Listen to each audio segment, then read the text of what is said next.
हमारी आत्मा में है और जीवन में है। अगर आप पवित्र आत्मा चाहते हैं तो आपको उसका वचन लेना है।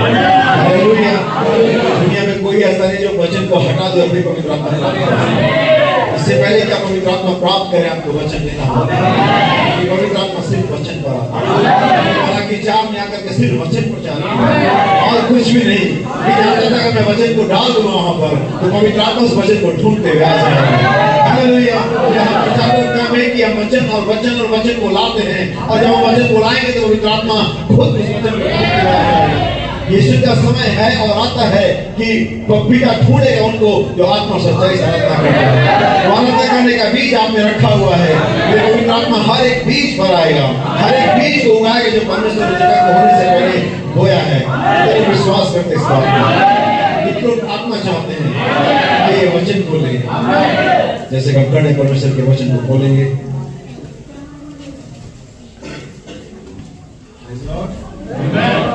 हालेलुया। प्रकाशिक वाक्य उसका 30वां अध्याय और उसकी 14वीं आयत से मैं आगे तक आपके लिए पढ़ूंगा। और आज यहाँ इस शाम को प्रभु का धन्यवाद हो कि आज एक हमें एडवाइस, एक सम्मति मिल रही है खुदावंद की ओर से। क्या विश्वास करते हैं कि आप उस सम्मति को ले लेंगे? अगर इस दुनिया में सबसे होशियार व्यक्ति, अगर आपका कोई मुकदमा चल रहा, आपका कोई केस हो और दुनिया का सबसे बेहतरीन वकील आपको एडवाइस करे, आपको सम्मति दे, तो कितने लोग खुश होंगे? निश्चित होने की मुकदमा जीत जाएगा।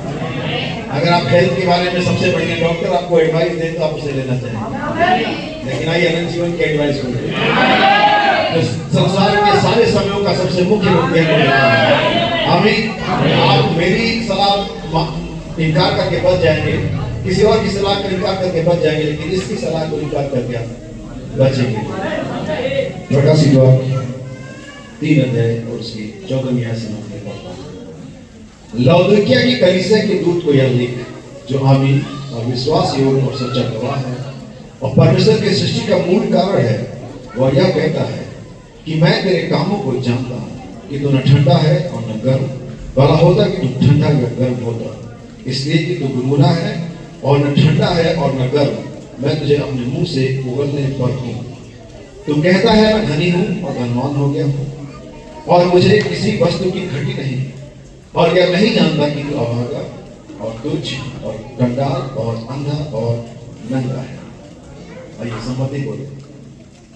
इसलिए मैं तुझे सम्मति देता हूँ कि आग में ताया हुआ सोना मुझसे मोल ले कि तू धनी हो जाए, और श्वेत वस्त्र ले कि पहनकर तुझे अपने नंगेपन की लज्जा ना हो, और अपनी आंखों में लगाने के लिए सुरमा ले ले कि तुम देखेंगे। हमें प्रभु का उसके पढ़े हुए वचन को सर्वोच्च झुका रखें। स्वर्गीय पिता, धन्यवाद देते हैं आज शाम के लिए। मैं अपने आप को पिता अपनी सारी दुर्बलता और अवस्था के साथ प्रभु आपकी वेदी पर ले आता हूँ। खुदा मैं विश्वास करता हूँ जिस परमेश्वर ने वचन को रचा, जिस परमेश्वर ने इस दिन को यहाँ पर तय किया, वही परमेश्वर अपने सामर्थ्य द्वारा हर एक बात को नियंत्रित करेगा। आप मुझे बोलने के सामर्थ्य और कलीसिया को सुनने के लिए विश्वास प्रदान करेंगे। होने पाए कि सुनने वाला और बोलने वाला एक ही आत्मा की बीच। और खुदावंद जब आपका वचन यहाँ पर प्रचारा जाएगा, पवित्र आत्मा उस प्रचारे के वचन को लाए और उस वचन की पुष्टि करे। सावधान रहिए पिता कि हर बात में महिमा और बड़ाई। मैं धन्यवाद मैं राजू जोएल के लिए, पास्टर के लिए पिता, मैं विपिन के लिए, उस परिवार के कलीसिया के खुदा जिन्होंने यहाँ पर इस मीटिंग को लगाया। हर एक को ब्लेस करें, हर एक को सहयोग के लिए हम उसको उसकी सराहना करते हैं और उसके लिए आशीष मांगते हैं। इस प्रार्थना विनती को सबक को आगे के सारे समय को आपके हाथों में देते हैं। प्रार्थना प्रभु यीशु मसीह के नाम में मांगते हैं। कलीसिया कहे आमीन। आमीन। प्रभु आपको आशीष। हम अपने स्थान पर बैठ जाएंगे। हालेलुया। यीशु मसीह की महिमा की ताली को बजाएंगे। हालेलुया। प्रभु का नाम मुबारक हो। यीशु मसीह के नाम में मेरे परिवार और कलीसिया की ओर से आपको सभी को जय मसीह की। प्रभु में आपको शांति मिले। हालेलुया। वास्तव में जब शांति तब मिलती है जब परमेश्वर का वचन आता है। यीशु ने कहा जो शांति मैं तुम्हें देता संसार वो तुम्हें नहीं दे सकता। ये जो शांति संसार देता है वो बहुत सारी नियमों पर, बहुत सारे वादों पर, बहुत सारी परिस्थितियों पर कायम रहता है, लेकिन परमेश्वर की दी हुई शांति वास्तव में हमारी समझ से परे है। तो प्रभु का धन्यवाद हो आज के दिन के लिए, आज की शाम के लिए, राजू जोएल के लिए, झुंड के लिए और सभी सेवकों के लिए जो यहाँ पर आए हैं और सभी कलीसिया के सदस्यों के लिए जो अपने अपने घरों से चलकर से यहाँ पर आए हैं। और मैं विश्वास करता हूँ कि अगर आप यहाँ पर आए हैं तो परमेश्वर आपसे बातचीत करेगा। बाइबल बताती इब्रानियों की पत्री पहले अध्याय के अंदर कहती परमेश्वर पूर्वी युग में हमारे लोगों से अपने नबियों के द्वारा भांति भांति भविष्यवक्ताओं की तरह बात करता है, और अंत के दिन में उसने हमसे पुत्र के द्वारा बातें करी। और बाइबल कहती है कि अभी भी पवित्र आत्मा कलीसिया में बातें कर रहा है। हालेलुया। तो शब्दों में कि परमेश्वर हमेशा इन लोगों से बात करने में इच्छुक रहा, वो हमेशा लोगों के साथ बातचीत करना चाहता है। यहाँ तक कि परमेश्वर ने आदम को बनाने के बाद उनको राज्य सौंप दिया, उनको सब कुछ उनके अधिकार में दिया, फिर भी परमेश्वर हर शाम को हम बनाता था ताकि बातचीत करे। और परमेश्वर आज भी आता है ताकि वो बातचीत करे, बशर्ते कोई सुनने वाले हो। हालेलुया। नबी कहता आज अकाल भोजन का नहीं है, चाहे वो आदमी को जैसा हो, लेकिन अकाल है सुनने वालों। आज सच्चाई को सुनने वाले लोग कम है, परमेश्वर के सच वचन को सुनने वाले लोग क्या है, कम है। पौलुस कहता है कि लोग अपने मन के अभिलाषाओं के अनुसार ऐसे उपदेशक बटोर लेंगे जो उनके अनुसार प्रचार करेंगे, हमें और अपने कान को सत्य की ओर से क्या करेंगे, फेर देंगे, क्योंकि वास्तव में सत्य को स्वीकार नहीं कर सकते। लेकिन याद रखिए, आप सत्य को स्वीकार करते हैं तो आपको छुटकारा मिल सकता है। सत्य को स्वीकार करने में आपको चंगाई मिल सकती है, सत्य को स्वीकार करने से आपको पवित्र आत्मा मिल सकता है। एक दिन यीशु मसीह जमीन पर था और चल फिर रहा था, और एक स्वरूपन स्त्री आती है और कहती है मेरी बेटी पर दया कर। और यीशु ने कहा बच्चों की रोटी कुत्तों को आगे, और ये बात उस स्त्री की बात सच है। कई बार सच को बर्दाश्त नहीं करते हैं और अपनी आशीष खो देते हैं। जब पादरी प्रचार करता है कहते ये आदमी हर समय मेरे ही पीछे क्यों पड़ा है। कलीसिया का अनुभव ऐसे होगा। जब मैं भी कलीसिया का पास्टर प्रचार करता तब मेरा भी अनुभव ऐसा ही था, लेकिन यहाँ आने के बाद अनुभव बदल गया। मैं कहता हूँ पास्टर की जो जॉब है, जो सेवका है दुनिया में, यूट्यूब पर अगर आप कभी जाएं तो दुनिया के सबसे कठिन 10 नौकरियां देखेंगे और आप आश्चर्य करेंगे सच में बहुत कठिन है। उस 10 की लिस्ट में ये वाला नहीं, और अगर उनको ये पता चल जाए तो नंबर 1 पे रखेंगे। हम जिसकी खाते हैं, जिससे हमारा परिवार चलता है, हम उन्हीं को लगाते हैं, और अगर हम ये ना करें तो हमारी हम धोखे होंगे। कितनी विडंबना हम पास्टर्स के लिए कि हमें ये करना पड़ता है, ना चाहते हुए। पास्टर्स लोग सहमत हैं? हमें इसलिए यीशु का बच्चों की रोटी कुत्तों के आगे, लेकिन उसने कहा ये बात सच है, उसने स्वीकार कर लिया इस फैक्ट को, इस ट्रुथ को स्वीकार कर लिया कि हम कुत्ते। क्या आज हमारे पास इतना करेज है, साहस है इस सत्य को स्वीकार करें हमें? और जब आप स्वीकार कर लेते हैं ये सच है, परमेश्वर आपके लिए कुछ करने जाए। प्रभु उसने उस धनवान उस चुंगी लेने वाले ने कहा मैं इस चुंगी लेने वाले के समान नहीं है, जो भी वो पापी के समान नहीं हूँ, मैं ये करता हूँ, मैं वो करता हूँ। लेकिन इस व्यक्ति ने जो पापी था, इसने अपनी आंखों को बंद किया, अपनी छाती को पीटा और आंखें भी नहीं उठाई, कहा मैं पापी मुझ पर। उसने सत्य को स्वीकार किया। क्या आज शाम पापी करने के लिए तैयार है? अभी आप वो नहीं है जो आपको होना चाहिए था। बहुत सारी बार लोग इस लाइन को, इस गवाही को जिस बहन ने कभी वर्णन के समय दी और आज तक उसका मिसयूज करते आए हैं। आज बताता हूँ आप इसका मिसयूज करते हैं और आप कहते हैं प्रभु मैं वैसा तो नहीं जैसा मुझे होना चाहिए, लेकिन धन्यवाद हो कि मैं वैसा भी नहीं हूँ जैसा मैं था, और इस जैसा भी वैसा नहीं जैसा मैं था, इस पर बहुत साल तक चलते रहते हैं। ये कहते हुए कई साल हो जाएंगे कि मैं वैसा नहीं हूँ जैसा मैं था। भाई अगली लाइन कब आगे बढ़ेगी? ये इंजन, ये ट्रेन कई सालों से एक ही स्टेशन पर रुका हुआ है। आप वैसा कब होंगे जैसा आपको होना चाहिए? और इसे कहते हुए कब तक अपने समय को खत्म करेंगे कि मैं वैसा भी नहीं रहा जैसा मैं था? लेकिन क्या सवाल ये, क्या वो हो गए जो आपको होना था? और आपको वही उसी बात की आगे होना है, आगे बढ़ने के लिए हमें याद रखें कि परमेश्वर उनके बारे में चिंता नहीं करता जो पीछे रह गए। परमेश्वर उनके बारे में चिंता नहीं करता जो पीछे देख रहे, लेकिन परमेश्वर उनको चाहता जो आगे बढ़ना चाहता। जब यीशु मसीह को उसकी सेवकाई के अंतिम मिशन में सबने छोड़ दिया, तब यीशु मसीह अपने चेलों की तरफ मुड़ता है, पूछता है क्या तुम भी जाना चाहते हो? भाई बहन हम कहते हैं वो सेंटेंस इस प्रकार से नहीं था, वो इस प्रकार से था अगर तुम्हें भी लगता है कि मैं गलत हूं तो तुम जा सकते हो। ऐसा नहीं कि वो डर गया या बड़ा मायूस है क्या तुम पीछे नहीं जाओगे। पढ़ने में समझ नहीं आता कि वो क्या था, भाव क्या था, लेकिन इसीलिए नबी आता और वो एक्सप्लेन करता है कि वो भाव क्या था। और वो भाव ये था अगर तुम जाना चाहते हो तो तुम भी जा सकते हो। क्योंकि यीशु मसीह सिर्फ उनको लेने के लिए जो आगे बढ़ेगा। और आप अगर आगे बढ़ने के लिए आज साहसी है, निर्णय लेते हैं, परमेश्वर आपको आज शाम को आपसे बातचीत करेगा। एक कोट पढ़ता हूं, इससे पहले बहुत सारे कोट हैं और मैं आपको डराना तो नहीं चाहता, लेकिन मेरे पास वचन के 24 रेफरेंस है जिसे मैं पढ़ना चाहता हूं। कितने? डर तो नहीं लगा? हमेशा की तरह सिर्फ मेरी ही ट्रेन है जो लेट हो सकती है, आपके साथ कोई समस्या हमें। सो मैं अपनी चिंता कर रहा हूं, आप अपनी करिए। भाई बहनों का एक संदेश है, उसकी आवाज सुनो। ये संदेश भाई बहनों ने 5 मई 1958 को प्रचार किया था, सॉरी 10 मई 1958 को प्रचार किया था। भाई बहनों कहते हैं आइए हम इस आधुनिक दिन में से पीछे जाए, उस दिन तक जो बीत गया है, आओ हम पूर्व काल के दिनों में पीछे चले जाएं और यह परमेश्वर की आवाज जीवन के सभी चरणों में, सभी युगों में मनुष्यों के पास आई है। क्या आपने सुना? जीवन के हर चाल में, नबी कहता हर युग में परमेश्वर की आवाज मनुष्यों के पास आई है, क्योंकि परमेश्वर तब तक किसी को न्याय पर नहीं ला सकता जब तक उसको चेतावनी नहीं देता। इसलिए परमेश्वर पे जरूरी है इससे पहले वो कुछ करे, आपको बताए कि क्या करने जा रहा है। इससे पहले कि न्याय करे, न्याय की बच निकलने का मार्ग भी बताता है। इससे पहले कि वो कुछ भी आपके साथ करे, वो आपको बताएगा कि उसकी योजना क्या है। और फिर ये इस पर निर्भर करता है कि आप क्या निर्णय लेंगे, आगे थोड़ा धीरे से चलिए। भाई बहनों कहते हैं कोई फर्क नहीं पड़ता कि आप एक किसान हैं, यदि आप एक मोची हैं, आप चाहे कुछ भी क्यों ना हो, परमेश्वर फिर भी बोलता है। सो परमेश्वर की आवाज को सुनने के लिए कोई पास्टर होना क्राइटेरिया नहीं है, और परमेश्वर की आवाज सुनने के लिए पढ़ा लिखा होना जरूरी नहीं है, परमेश्वर की आवाज सुनने के लिए पुरुष होना भी जरूरी नहीं मेरे बहनों, परमेश्वर की आवाज सुनने के लिए शादीशुदा होना भी जरूरी नहीं है, परमेश्वर की आवाज को सुनने के लिए कान का होना जरूरी है। जिसके कान हो हालेलुया। दुनिया में एक ही ऐसा चीज है इसके बस कान नहीं है। आमीन हालेलुया। सदा भी कहता है चाहे कुछ भी हो, परमेश्वर फिर भी बोलता है। यदि आप पापी हैं, यदि आप एक वेश्या हैं, यदि आप एक व्यभिचारी हैं, यदि आप एक शराबी हैं, यदि आप क्या है, या स्थानीय कलीसिया के सदस्य हैं, या नाम मात्र की, चाहे आप कुछ भी क्यों ना हो, परमेश्वर की आवाज फिर भी आपसे बातचीत करने के लिए रुकी हुई है। सब इस रुकी हुई पर ध्यान दीजिए।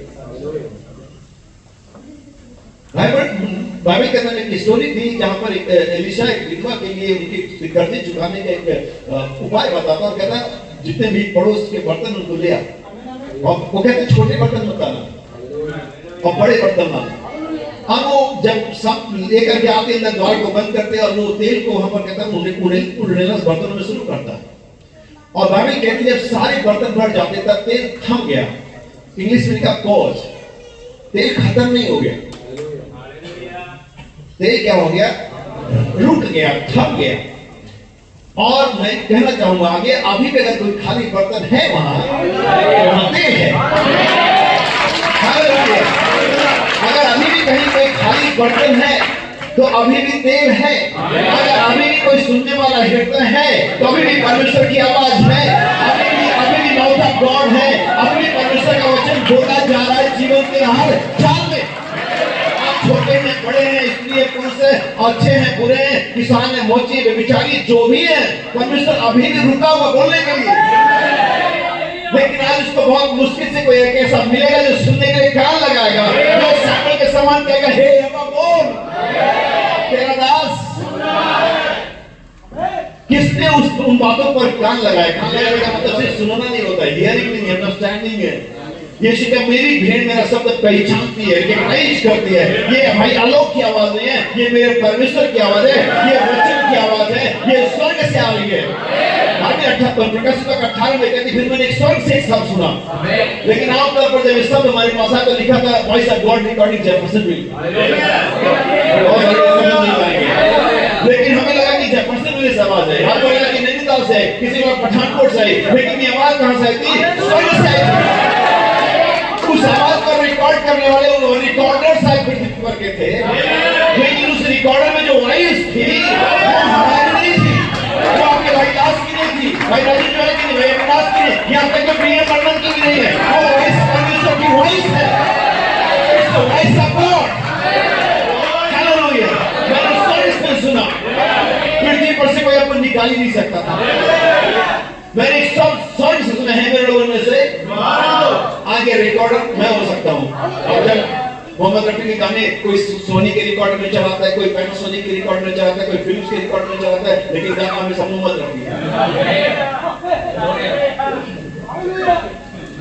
लेकिन हम कहते नहीं, हमारे पास तो सोनी दूसरा का, हमारे पास तो जैपनीज पैनासोनिक का है। पता नहीं पुराने नाम आपने सुने नहीं सुने, तो मोबाइल में सारे आ गए। अब वो कहते तो विदेशी अमेरिका से ताजा ताजा प्रचारक आया है, और ये प्रचारक तो गांव से कहीं आया है। इसको तो सही अंग्रेजी भी नहीं आती है, ये सुड और कुड और बिजली और समझ नहीं आता कि क्या बोलता है। ये तो रिकॉर्डर को देख रहे हैं कि प्लेयर कौन सा है, लेकिन हम प्लेयर की तरफ नहीं देख रहे हैं, हम इंस्ट्रूमेंट की तरफ नहीं देख रहे हैं, हम उस वॉइस की तरफ देख रहे हैं। हालेलुया। आप कितना भी बढ़िया रिकॉर्डर प्लेयर ला, उषा उत्तुप की आवाज मोटी ही रहेगी, वॉइस नहीं बदलेगी। ये वही आवाज है जो परमेश्वर के वचनों में पाई जाती है, और वही आवाज परमेश्वर के सेवकों में पाई जाती है। और जब सारी आवाजें एक आवाज बनती हैं तो कुछ होता है। हालेलुया।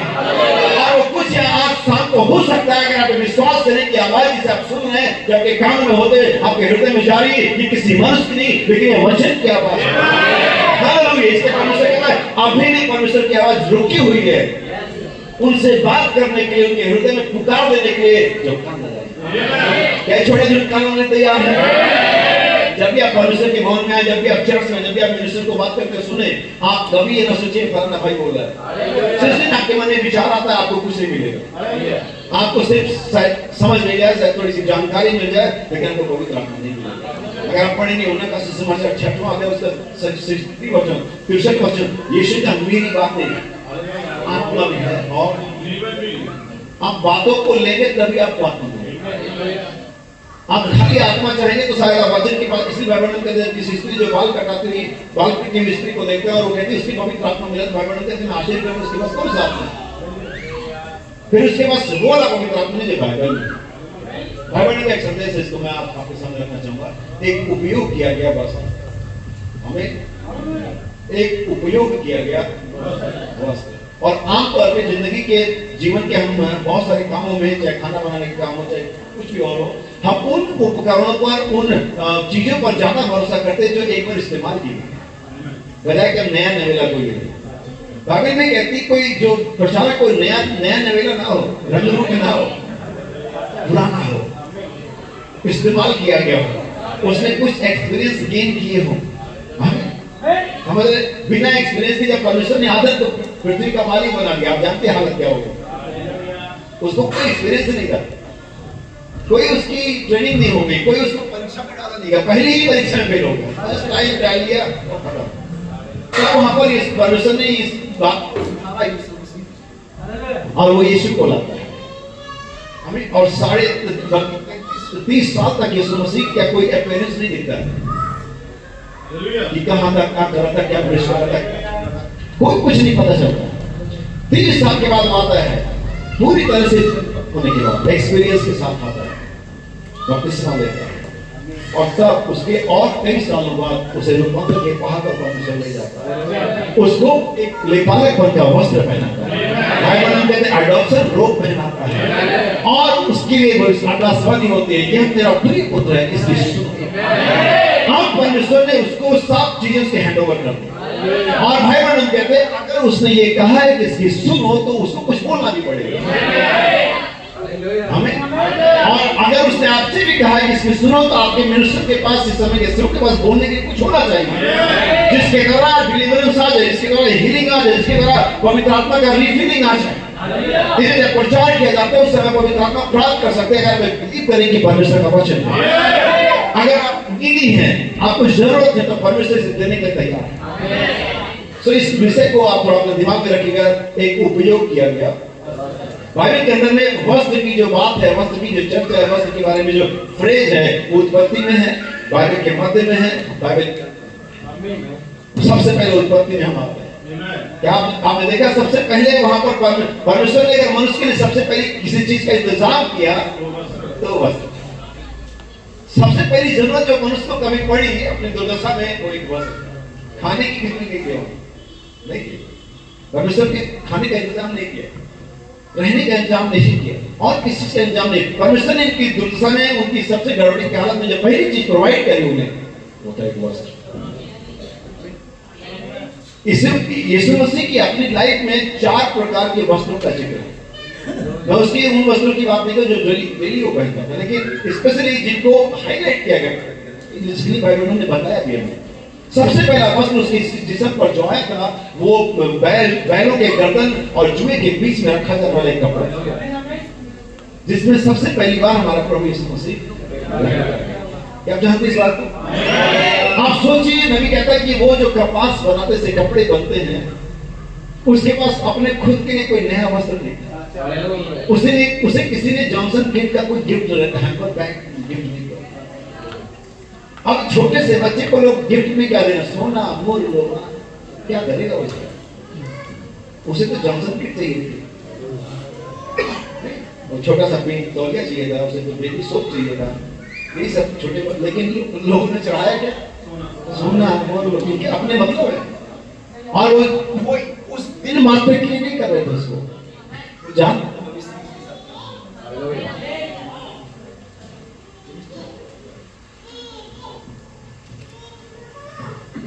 हालेलुया, हमें प्रभु को तालियां देंगे।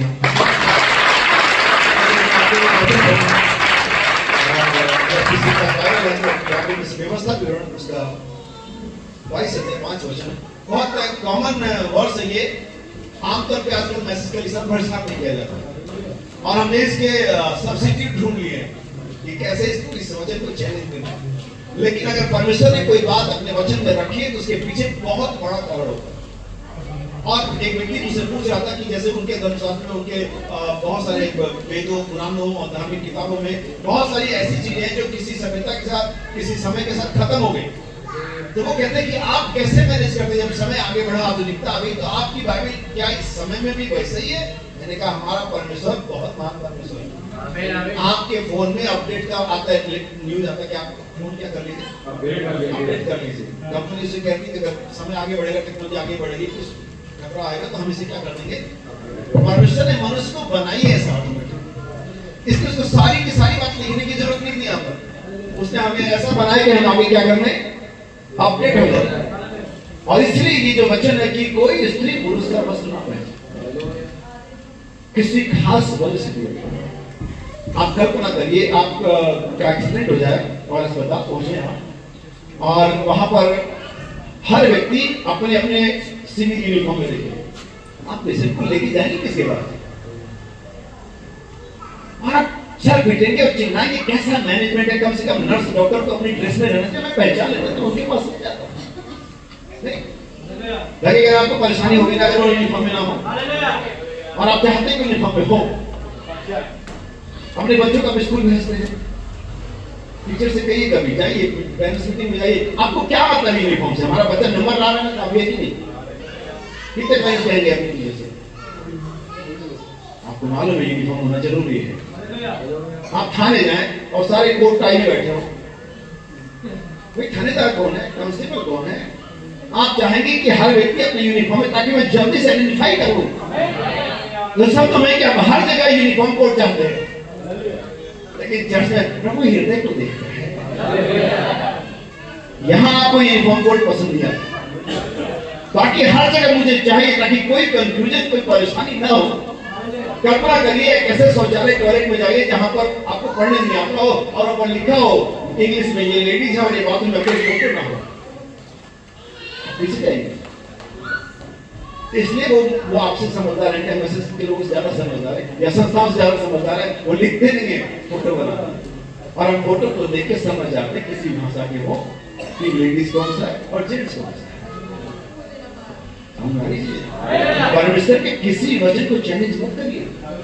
परमेश्वर हमसे ज्यादा सारे आगे के समय को जानता है। हम नहीं जानते कल क्या होगा, इसलिए लोग चिंता करते पता नहीं कल के हाथ में क्या है। मैं उसे कहता हूं कल के हाथ में ये भूल जाओ, छोड़ दो, कल किसके हाथ में ये जानो। कल के हाथ में क्या मत जानो, कल किसके हाथ में। सारा समय सारे युग परमेश्वर के हाथ में। बाइबल क्या कहती है, पढ़िएगा। हाँ, और ना कोई पुरुष स्त्री का पहरावा अब हम तो नहीं करते काम, मतलब पुरुष कभी हमने देखा ऐसा कोई गड़बड़ी करते थे? बहुत करोड़ों में एक्सेप्शन होता है कि कोई पुरुष स्त्री का कपड़ा पहने, पुरुष ऐसा नहीं करता। अगर कोई, मुझे नहीं तो यहाँ पर भी कभी किसी ने देखा और सुना होगा, लेकिन स्त्रियां ऐसा करती। मैं आप लोगों की बात नहीं कर रहा, मैं समाज की बात। आप तो हमारी मसीही बहन है, भाई बहन जब स्त्री को कई बार बहुत डांटे डांटे डांटे, उनको भी रहते यार हमारी बहनें बैठी हुई है, ये तो नहीं बहनें आप तो बहुमूल्य मोती हैं। तो मैं चाहता हूँ कि आप बस मेरे बारे में गलत विचार ना बनाएं। आप तो मसीह की बेटियां हैं, परमेश्वर की बेटियां हैं। आपको हम परमेश्वर में आपको हम सलाम कहते हैं कि आपने निर्णय लिया इस आधुनिक जगत में कि आप मसीह के पीछे चले। इस निर्णय के लिए परमेश्वर आपको बहुत आशीष दे, क्योंकि आपने उस युग में परमेश्वर के पीछे चलने का निर्णय लिया जब सारा संसार शैतान के पीछे चल रहा है। आप बहुत अलग लोग हैं, मैं इसके लिए आपकी सराहना करता हूँ। तो यार ये संसार के अंदर, लेकिन स्त्रियां चाहती तो पुरुष का वस्त्र। अब मैं सारी बातें क्यों बता रहा हूँ डिटेल में, क्योंकि वस्त्र को जब बेसिक जान जाएंगे तब आप इसकी स्पिरिचुअल पार्ट को भी समझेंगे। देखिए वस्त्र हमारी जाति को रिप्रेजेंट करते हैं। जाति से मतलब हमारी जो नेशनल जो हमारी कास्ट होती है, हमारा जेंडर जो होता है दोनों को। कभी कभी आपने स्कूलों में पुराने दिनों में देखा होगा हिंदू मुस्लिम सिख ईसाई का पिक्चर बनाओ, नहीं देखा आप लोग? अब जानते हैं पंजाब में तो सिख का तो पिक्चर खूब अच्छी जानते हो, कॉमेडी वाले डोनेटर व्यक्ति आ जाएगा वो सिख हो जाएगा, और उधर आ जाएगा एक पंडित आ जाएगा, कुर्ता वगैरह धोती पहने दाढ़ी वगैरह बढ़ाए, और वहाँ पर एक मुसलमान आ जाएगा जिसकी टोपी एक सफेद होगी दाढ़ी बड़ी होगी, वहाँ पर एक ईसाई आता है हिंदू मुस्लिम। लेकिन वहाँ उन्होंने गलती कर दी, वो ईसाई की फोटो नहीं है, वो ब्रिटिशर्स की फोटो है, वो ब्रिटेन वाले अंग्रेजों की फोटो है। ईसाई की तो ऐसी कोई फोटो ही नहीं है, क्योंकि ईसाई फिजिकल इमेज है ही नहीं, ईसाई तो क्या है की इमेज है।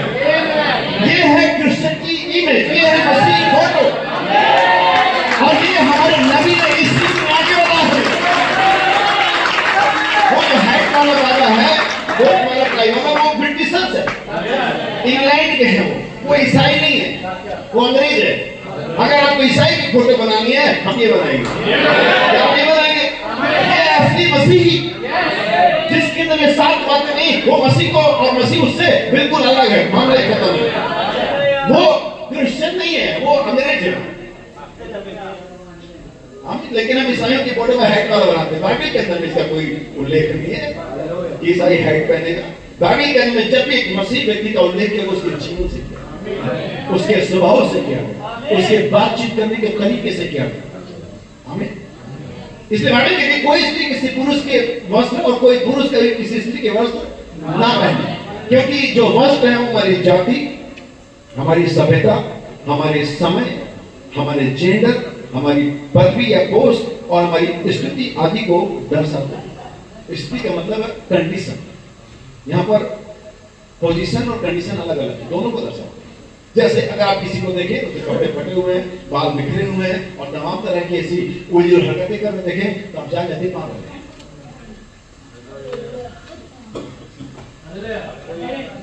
अगर आप किसी पुरानी फोटो को देखें तो आप अंदाजा लगाएं कि ये व्यक्ति शायद 1950 में रहा करता होगा। वो पत्ते लपेटे हुए और सर पर भी एक पत्ता लगा के अगर कोई मिल जाता जाती आदिवासी हो। यानी कि जो हमारी जो वस्त्र है वो हमारी जाति, हमारी सभ्यता, हमारे समय, हमारा जो जेंडर है, हमारा पद है, हमारी स्थिति है, इन सबको रिप्रेजेंट करते हैं दुनियावी वस्त्र। इसी प्रकार से मैं आपको लेके जाना चाहता हूँ के अंदर में। पहली बार जब परमेश्वर, मेरे पास समय होता तो मैं 24 वर्ष पढ़ता, लेकिन कुछ जरूर पढ़ेंगे, लेकिन कुछ मैं आपको बर्बादी बताता हूँ। बाइबल कहते हैं परमेश्वर ने आदम को बनाया, हवा को बनाया, बाइबल दोनों नंगे थे पर लजाते नहीं। नबी कहता परमेश्वर ने उनको जो उस दिन में वस्त्र पहना था वो शरीर में नहीं पहना था, आंखों पर पहना। बाइबल कहती है यहूदा के पत्नी उनकी आंखों में व्यभिचारिणी बसी रही, इसलिए यीशु को यह कहना पड़ा अगर कोई पुरुष किसी स्त्री पर कुदृष्टि डाले। व्यभिचार शरीर को देख करके लोग कहते हैं ऐसा नहीं है, वो आत्मा में होता है और ये शरीर को रिप्रेजेंट करता है, स्पिरिट में क्या चाहिए। इसलिए बाइबल कहती है वो दोनों नंगे थे पर लजाते नहीं। नबी कहता है उनकी आंखों पर पवित्रता का वस्त्र था। और उसके बाद इस बात को नॉलेज देने वाला शैतान वहां पर आता है। सबसे पहली चीज जो परमेश्वर ने आदम से पूछी वो ये थी कि किसने तुम्हें बताया कि तुम नंगे हो? देखा आपने? उसने इसके लिए नहीं बोला कि तुमने क्यों खा लिया फालतू में, खाने में दर्द होगा उसका नहीं। लेकिन पहला चीज उसने पूछा कि तुम्हें ये किसने बताया कि तुम नंगे हो? तुम्हारे इस आत्मिक वस्त्र को किसने उतार फेंका? तुम्हारी आंखों से पवित्रता चली गई। अब इस बात को आप समझना, हम में से बढ़ते मेरे पास 2 बच्चे हैं, बड़े हो गए, लेकिन वो बच्चे कभी 2 साल 3 साल 6 साल 5 साल के भी रहते हैं। और आपके पास के इस उम्र के बच्चे होंगे, आपकी बेटी होगा, आपका बेटा होगा, और जो नंगे नहा करके आते या कुछ टॉयलेट बाथरूम कर देते ना, उसको शर्म आती ना आपको आती आपको क्यों नहीं आती शर्म? हम समझ रहे हैं कि इसके पास सेंस नहीं है, यहाँ पर कुछ भी अश्लील नहीं है, क्योंकि उनकी और आपके बीच में एक संबंध है और बहुत ही गहरा है, माँ बाप का संबंध। वहां पर इस तरह का कोई विचार तक आपके दिमाग में भटकता है। और यही मानसिकता उस दिन में आदम हुआ के पास, और यही मानसिकता वास्तव में पवित्र प्रेम को जन्म देती। इसके बारे में कहती नंगे थे पर लजाते, और जब उनकी आंखें खुल गई तो उन्होंने सबसे पहली चीज क्या पाई? ये नहीं देखा कि हम परमेश्वर से दूर हो गए, ये विचार नहीं है उनके पास। अब बाइबल को ध्यान से पढ़ना करें। उनको सबसे पहले लगा कि हम नंगे हैं। जो शब्दों में उस दिन में चाहे वो आत्मिक वस्त्र था और चाहे शारीरिक, बहुत ही महत्वपूर्ण।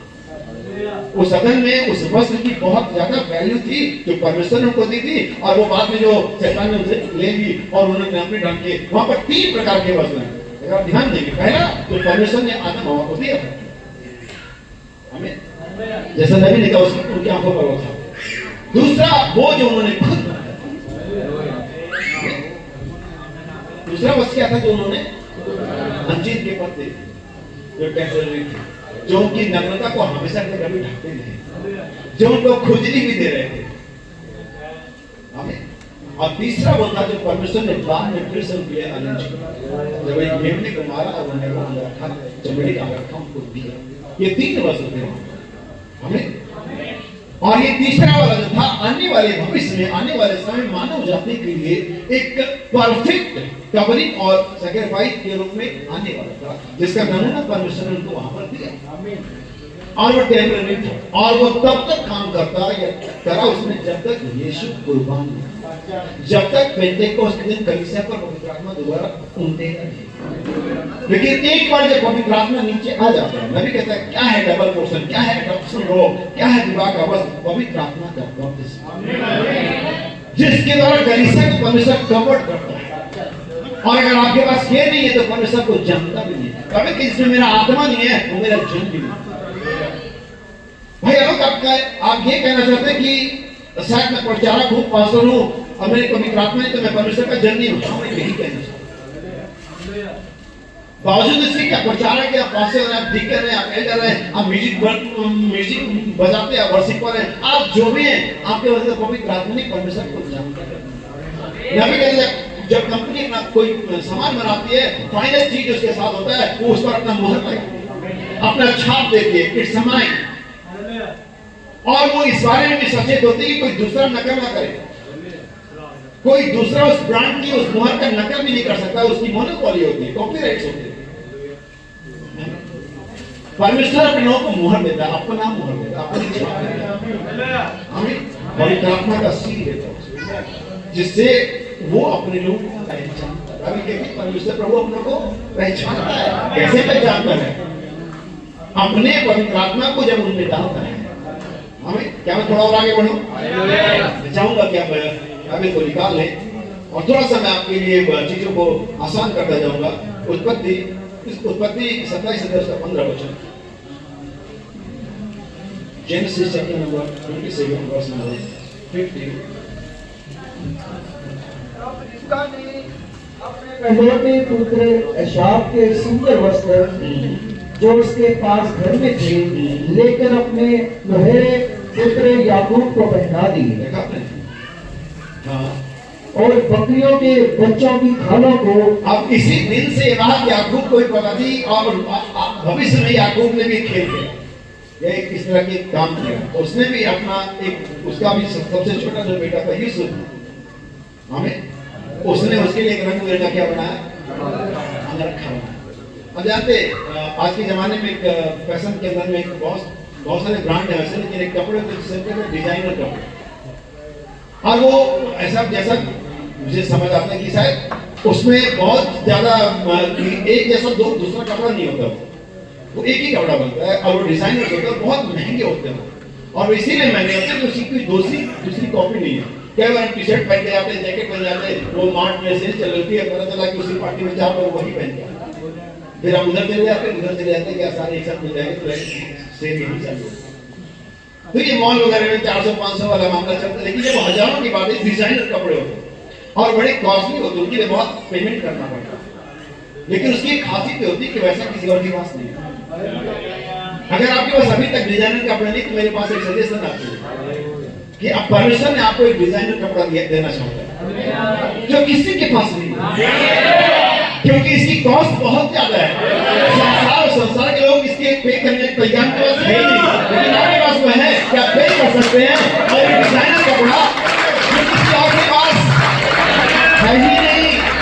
परमेश्वर ने एक ही बनाया है, एक ही पीस है हर आपके लिए। जब यीशु मसीह के बागे पर चिट्ठी डाली गई तो पता चला नहीं इसको मत पढ़ो, एक ही है, किसी के काम नहीं आएगा। तो चिट्ठी डाली कि किसी एक को मिले, और बाइबल कहती है मेरी जो डोरी है मनभावन ने सामने पड़ी है, मेरा जो भाग है वो परमेश्वर की ओर से बहुत ही बेहतर, और यीशु मसीह हमारा हिस्सा है। परमेश्वर ने उसे हमारा करके संसार में भेजा।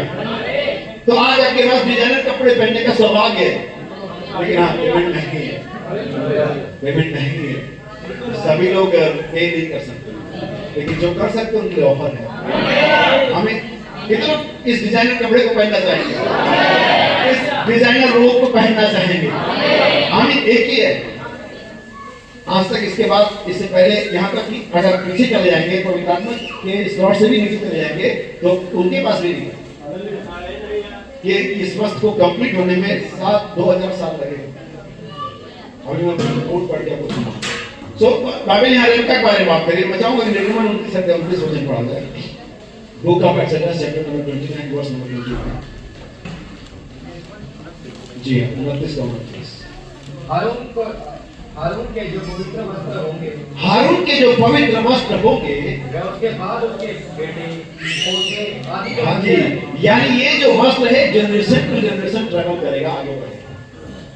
हमें अभी भी अगर आप पुराने समय के सभ्यता के बारे में, राजाओं नवाबों के बारे में देखते हैं, तो अभी भी जब उनकी कोई सेरेमनी होती है, कोई ऐसी ओकेजन आता है जहां पर वो अपने कल्चर को रिफ्लेक्ट करें, तो पुराने वस्त्रों को निकालते हैं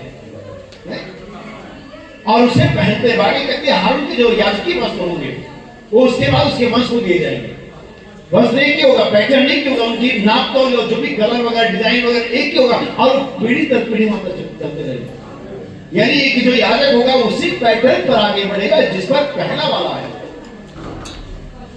चीजों को समझ लो, जितने भी याजक हारून के वंश से बनते चले जाएंगे, उनको वही डिजाइन वही कलर उसी तरह के वस्त्र पहने जिसे पहली बार हारून याजक के लिए बनाया गया था। अगर एक याजक का वस्त्र जनरेशन टू जनरेशन उसी प्रकार से चलेगा, तो मुझे बताइए जो वस्त्र परमेश्वर ने यीशु मसीह को पहना है, क्या हर एक पुत्र को वही नहीं पहनना पड़ेगा? हर एक पुत्र को वही रक्षण रोब लेना पड़ेगा, वही वस्त्र लेना पड़ेगा, वही चरित्र लेना पड़ेगा जो परमेश्वर ने अपने पहले पुत्र इकलौते पुत्र यीशु मसीह को पहना है। क्योंकि वही एग्जाम्पल सीध है, वही एकमात्र उदाहरण है, एकमात्र पैटर्न है, एकमात्र ऐसा व्यक्ति जिसके पद पर हमें आगे बढ़ना है और कोई नहीं। हमें पतरस का 3 मंडप बनाएंगे, मूसा का बनाएंगे, एलिया का बनाएंगे, यीशु का बनाएंगे। परमेश्वर का नहीं, मूसा पैटर्न नहीं है, एलिया पैटर्न नहीं है, तुम्हें एलिया की तरह नहीं बनना है, तुम्हें मूसा की तरह नहीं बनना है, लेकिन अगर तुम्हें बनना है तो मेरे इस इकलौते पुत्र की तरह बनना है। यही एक पैटर्न है, यही डिजाइन है जिसका हर पुत्र काटा जाएगा, जिसका हर पुत्र इसी डिजाइन पर काटा जाएगा। आप पहली चीज जब कोई मूर्ति हो एक सांचा बनाते हैं, पहले आपको बहुत सारे पीस बनाने हैं, बहुत सारी क्वांटिटी बनाना है, आप एक सांचा बनाते हैं, एक खरना बनाते हैं और सबको उसी पर ढा देते हैं।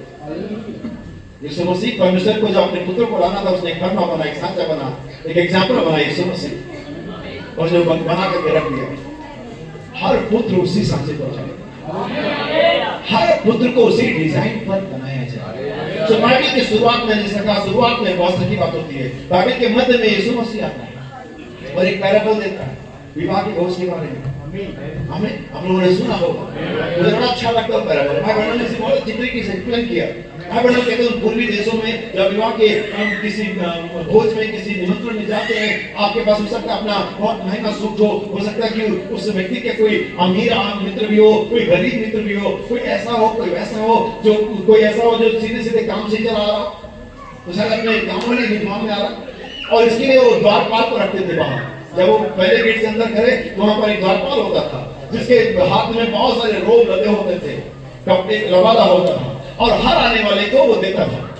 इससे पहले जो होता था उन्हें वो द्वारपाल के द्वारा दिए गए उस वस्त्र को पहनना होता था, ताकि जब वो अंदर जाए तो वो जो व्यक्ति जो ऑर्गेनाइजर था वो ये चाहता था कि किसी को तकलीफ ना हो, किसी को शर्मिंदगी ना हो, बल्कि हर एक व्यक्ति को मैं इक्वल देखना चाहता हूं अपनी पार्टी में, अपने भोज में हर एक को मैं बराबर देखना चाहता हूं। और इसके लिए वो हर एक व्यक्ति को एक लवादा, एक रोब देता था। और वो सिर्फ इतना ही नहीं करता था, मजे की बात तो ये है कि वो इस बात की निश्चित करता था, जांच करा करता था कि सभी उस वस्त्र में, वो एक केयरलेस देखा कि मैंने दे दिया है, वो काउंट करके देता था कितने दिए और कितने अंदर आए। और उसके बाद भी जब उसको लगता था कि कुछ गड़बड़ ना तो चेक करता था टॉर्च लेके,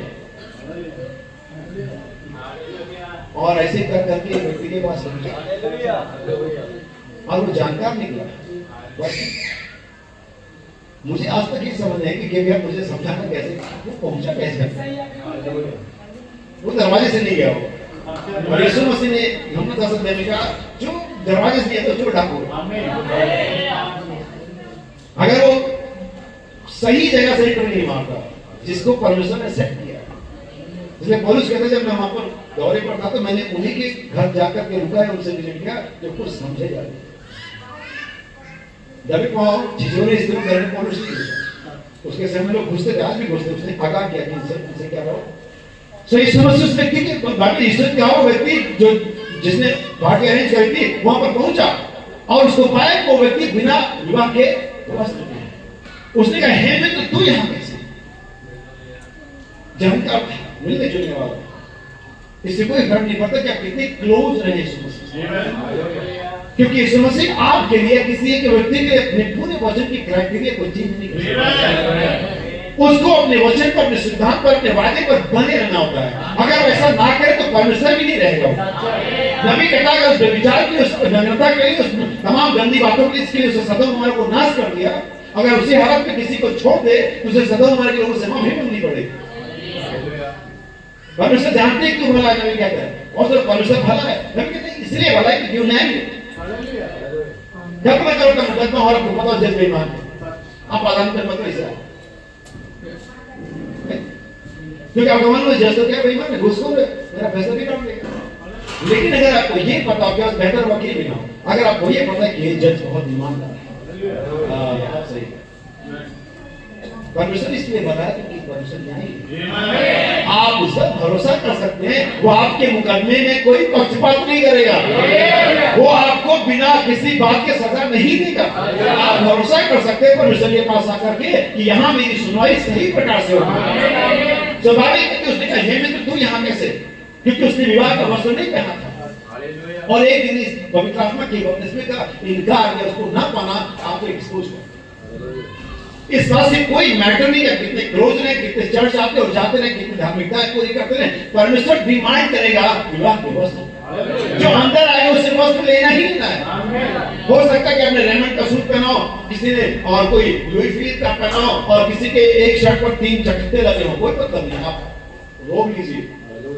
आप मत दिखाइए कि यहाँ पर आप बहुत अमीर है, ना मैं चाहता कि उसका पता नहीं हो। परमेश्वर के राज्य में आपको समानता मिलेगी। आपके अपने वस्त्र आपकी कैटेगरी बयान करते होंगे, करते भी, लेकिन जब परमेश्वर हमें वस्त्र देता है उसके राज्य में, उसके क्षेत्र में, उसके कलीसिया में, उसके देह में, तो हमारी कैटेगरी एक ही है, सन्स ऑफ गॉड। सो यीशु मसीह ने 20 उदाहरण दिया और वही यीशु मसीह अपने दूतों को कह रहा है और उन्हें एडवाइस दे रहा है। लौदीकिया कलीसिया काल को ये एडवाइस है, इसी काल में तो नंगापन है। क्या हमने ध्यान दिया कभी पिछले 6 कलीसिया काल में उसने कभी नहीं कहा तुम नंगे हो, लेकिन वही इस कलीसिया में कहता है, यानी इस कलीसिया में वस्त्र की जरूरत है। खुदावंद का धन्यवाद हो कि वस्त्र की जरूरत है, तुम्हारे पास एक सम्मति भी है और वस्त्र भी क्या प्राप्त कर सकते हैं। अगर परमेश्वर की आवाज रुकी हुई है तो लोग होने ही चाहिए कि परमेश्वर बातचीत करे। अगर परमेश्वर कहता है कि तुम नंगे हो तो उसको उपाय करना ही चाहिए। और मैं आपको गुड न्यूज देना चाहता हूँ कि परमेश्वर के पास आपके लिए आज एक वस्त्र है। हालेलुया, आमीन। क्या आप तैयार आगे बढ़ने के लिए?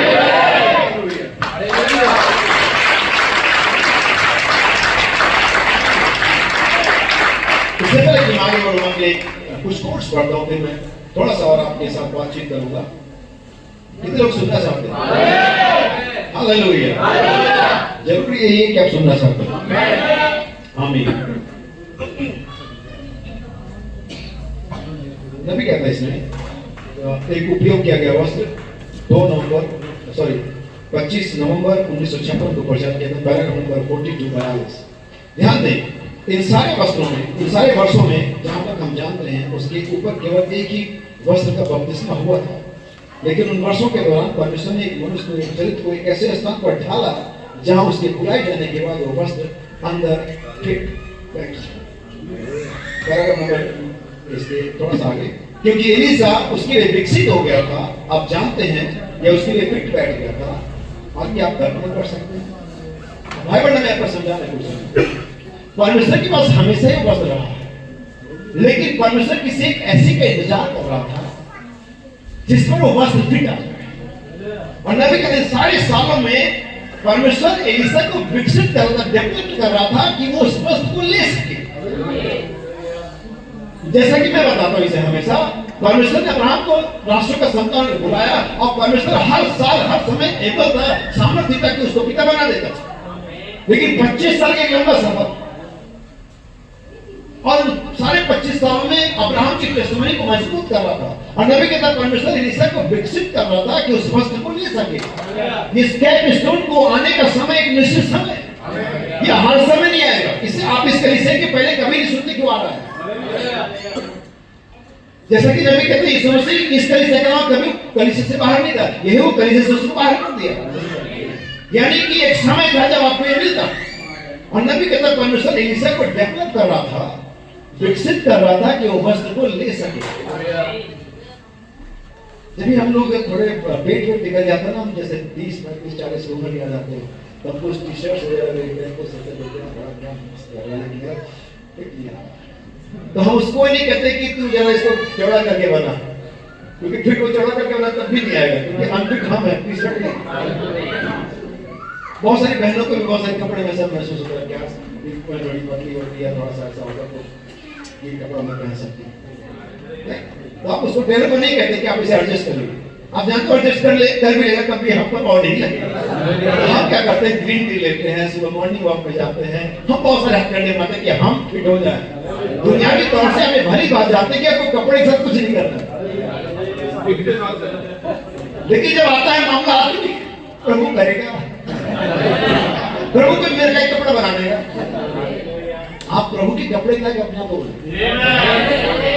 आपने उसने अपना डिजाइन रखा हुआ, उसको कोई नबी कहता परमेश्वर को अल्टर की कोई जरूरत नहीं है। अगर अल्टर की जरूरत है, छाट फूट की जरूरत है, वो हमें है, परमेश्वर को नहीं।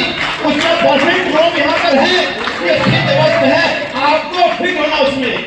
आगे नबी इसी संदेश में कहा, उसने एलिसा को काटा छाटा ना कि अपने कपड़े को। जब एलिसा उठाया जा रहा था, वाक्यों को देखिएगा, घटनाओं को देखिएगा, कुछ चीजें समझ में बाइबल अपने आप में बाहर करती बोलती है। मेरे पास एक्सपीरियंस है। बाइबल कहती है कि एलिसा ये पहले एलिसा ने उसको कहा क्या मांगता है, तू जो मांग तुझे मिलेगा। एलिसा ने कहा तेरे अंदर की जो दुगनी आत्मा, तेरे अंदर की जो आत्मा से दुगना भाग तुझे मिलेगा। हमें आप देखिए एलिसा की वो देखिए, दूरदर्शिता देखिए, विजन देखिए, कितना समझदार व्यक्ति था। आज कलीसिया तो बस थोड़ी सी चंगाई में खुश होकर घर जाती है। मेरी तो नौकरी लगी। आज मुझे भाई लोग सुनाते हैं कि प्रभु ने गड्डी दी है, 1 2 3 गड्डी दी है, ठीक है, हमें भी दी है, लेकिन मैं इस पर रुकने वाला नहीं हूँ। गाड़ी पाना, नौकरी पाना, अच्छे घर में शादी हो जाना, मकान, ये मेरा डेस्टिनेशन नहीं था। मैं इसके लिए बुलाया नहीं गया, मैं किसी और बात के लिए बुलाया गया हूँ। भाई बहन हैप्पी राइट के साथ क्या मामला था? वो शुरू में पहले ही सही थी, और जो पहले सही थी तो परमेश्वर जाने से बाद में भी सही रहेगी। उसने कहा भगवान बात सही है, तो फिर मांग क्या मांगती है? $10 मांग ले, बूढ़े बाप की चंदाई मांग ले, बहन न पाई तो उसके बारे में मांग ले, जो मांगेगी तुझे मिलेगा। नहीं, जिस तरह से कि परमेश्वर को फंसा रहा है, क्या मांगती है? लेकिन हेटेड बुक नहीं थी, उसने फोकस कर लिया था। मुझे आने वाली चीजें नहीं चाहिए, जो आ रहा है कल के लिए चीज नहीं चाहिए। आज मेरे बूढ़े माँ बाप आते हैं एक घर, तो फिर भी इनको कब्र में जाना ही है, $10 भी खत्म होते, लेकिन अगर एक बार मेरे बच्चों को उद्धार मिल गया, हालेलुया, वो चीज मांगे जो इटर्नल है। यीशु ने सिखाया तुम ये मत सोचना क्या खाएंगे, क्या पिएंगे, क्या पहनेंगे। प्रॉब्लम ये है कि हमारी सारे दिन की सारी चिंता यही है। ये मैं सही कह रहा हूँ, लेकिन यीशु ने कहा तुम इस बारे में चिंता मत करना। जैसे अगर आप नए नियम सही से पढ़ते तो जैसे चोरी मत करना, हत्या मत करना, झूठ मत बोलना, वैसे ही नया नियम कहता चिंता मत करना। ये आज्ञाओं में से आज्ञा है, कमांडमेंट है, चिंता मत करना। उदासी एक चिंता है, दुष्ट आत्मा है, चिंता एक दुष्ट आत्मा है। वो चिंता क्यों करेगा जिसका परमेश्वर निगहबान है? हमारे चिंता की बात ही नहीं है, परमेश्वर ने हमें बुलाया है, परमेश्वर ने आगे लेकर के जाएगा। आमीन। मेरा काम विश्वास करना। तो याद रखिए चीजों को। एलीशा ने अपने अंदर की दुगनी आत्मा, एलिय्याह ने कहा तूने कठिन बात मांगी है, लेकिन अगर तू मेरे जाने के बाद देख पाएगा। आमीन। और एलिय्याह उसके देखते देखते रात भर उठा लिया गया। आप जानते क्या हुआ? एलीशा ने अपने वस्त्र फाड़े। हाय इजराइल के घोड़ों और सवारों तमाम बातें, वो हाय हाय करने लगा। एलीशा ने अपने वस्त्र फाड़े, और जब एलीशा ने वस्त्र यहाँ नीचे फाड़ा, ये एक ठीक बात है, क्योंकि मैं किसी पुराने वस्त्र पर एक नया वस्त्र डालने वाला हूँ। क्योंकि तुम अपना वस्त्र भी पहनो और मेरा भी पहनो, ये नहीं हो सकता। अगर तुम्हारा वस्त्र तुम्हारे पास है तो मैं अपना वस्त्र नहीं दूंगा, लेकिन अगर तुम्हारा वस्त्र निकल जाता है तो अपने सारे मनुष्यत्व को, सारे पुरानी आदतों को, उसके कामों से उतार दो और नए मनुष्यत्व को पहन लो। पौलुस कहता हम उतारना नहीं वरन पहनना चाहते हैं। नबी कहता है हवा तब तक उतारती चली गई, इन केस अगर आप ध्यान से उसने एक ही बार उतार दिया था, लेकिन बाइबल में इसे कहता है हवा तब तक उतारती चली गई जब तक वो पूरी तरह से नंगी नहीं हो गई, और हम तब तक पहनते जाएंगे जब तक ये चोटी का पत्थर आकर के सबको कवर नहीं करना। हम विश्वास को पहनेंगे, हम शत्रु को पहनेंगे, हम सामर्थ को पहनेंगे, हम पहनते चले जाएंगे जब तक ये चोटी का पत्थर आकर के हर एक चीज को पूरी तरह से कंप्लीटली कैप नहीं कर लेते। हाँ समझिएगा। सो उसने कहा तेरे अंदर की दुगनी आत्मा, उसने वस्त्र फाड़े और तब एलिय्याह चादर नीचे। और हम सभी जानते हैं कि कोई लिटरल बात नहीं थी वहां, उस दिन लिटरल थे कि रिपब्लिक प्रार्थना था। ये परमेश्वर का सामर्थ्य है, परमेश्वर का वो जीवन है जो एलिय्याह में जिया गया, वही जीवन दुगनी सामर्थ्य से एलीशा ने जिया। ना तो एलिय्याह था ना तो एलीशा था, ये परमेश्वर था।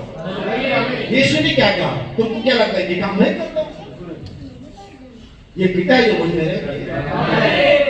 इस शब्दों में परमेश्वर का जो वस्त्र था वो यीशु मसीह था, और वही यीशु मसीह रूपी वस्त्र परमेश्वर हमें पहनाया। सुनिए आगे कुछ आते मैं आपके लिए पढ़ता हूँ।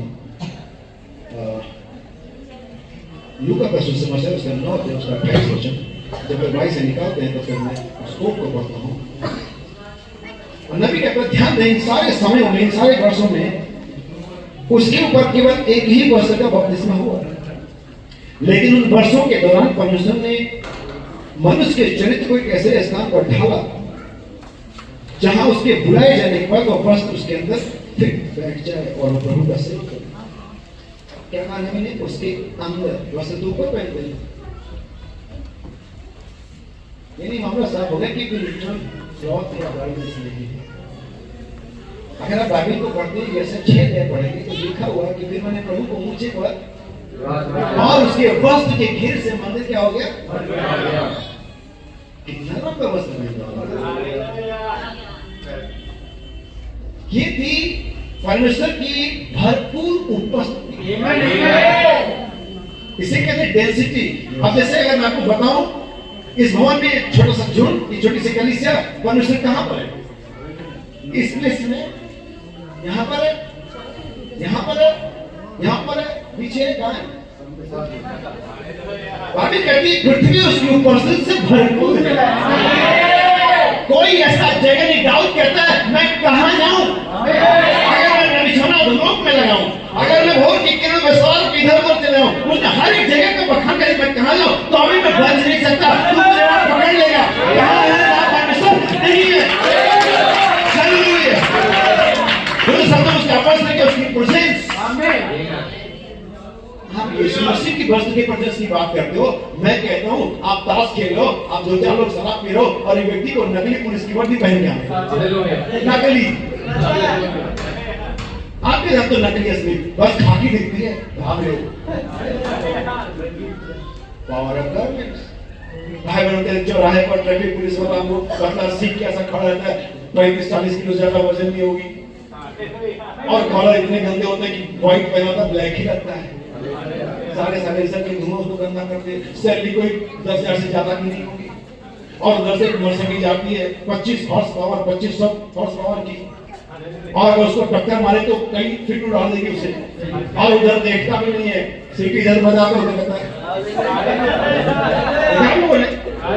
उधर देख रहा तो उनके बीच इधर हाल इधर रोको लो भाई।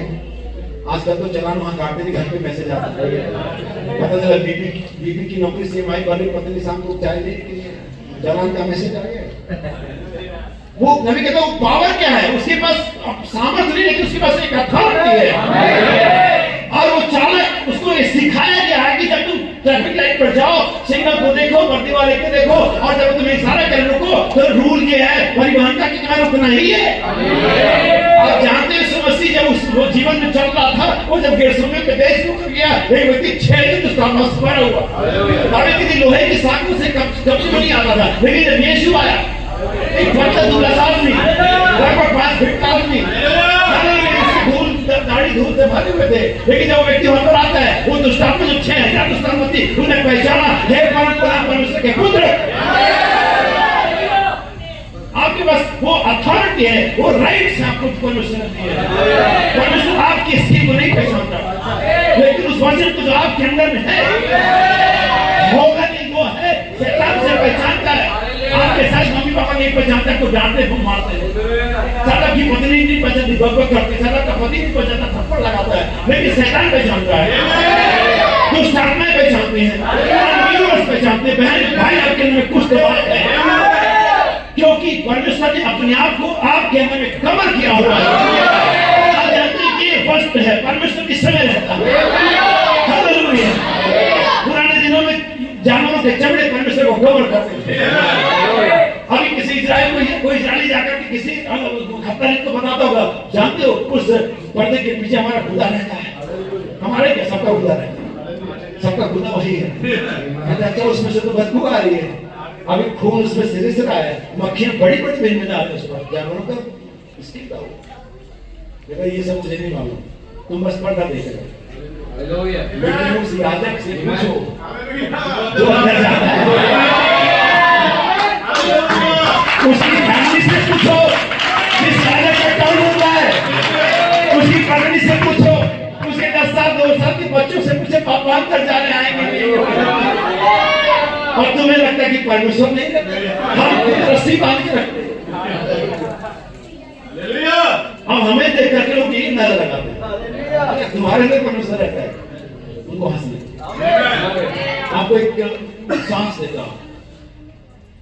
इजराइल जब अब्राहम निकला तो उसने अपना टेस्टिमनी दिया, बताया कि खुदा ने उसको बुलाया, क्या होने वाला उसके साथ 1 साल 2 साल 3 साल, लेकिन 10-12 साल में गए तो रासों के पिता और बता कैसे है तुम, काम धाम कैसे चल रहा है, कभी इधर जा रहा है और राष्ट्रों के पिता कैसे हैं आप, आइए कभी हमारे साथ एक विचार देते हैं।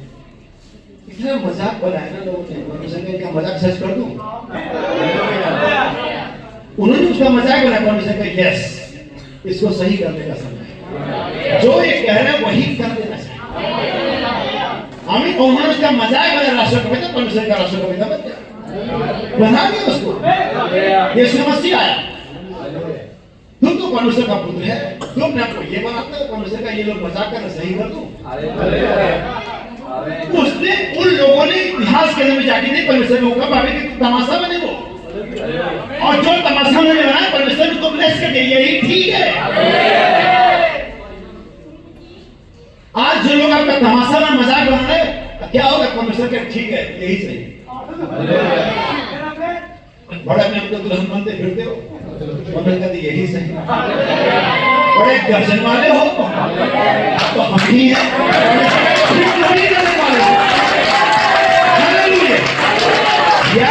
परमेश्वर की मजाक को सच्चाई बदलेगा।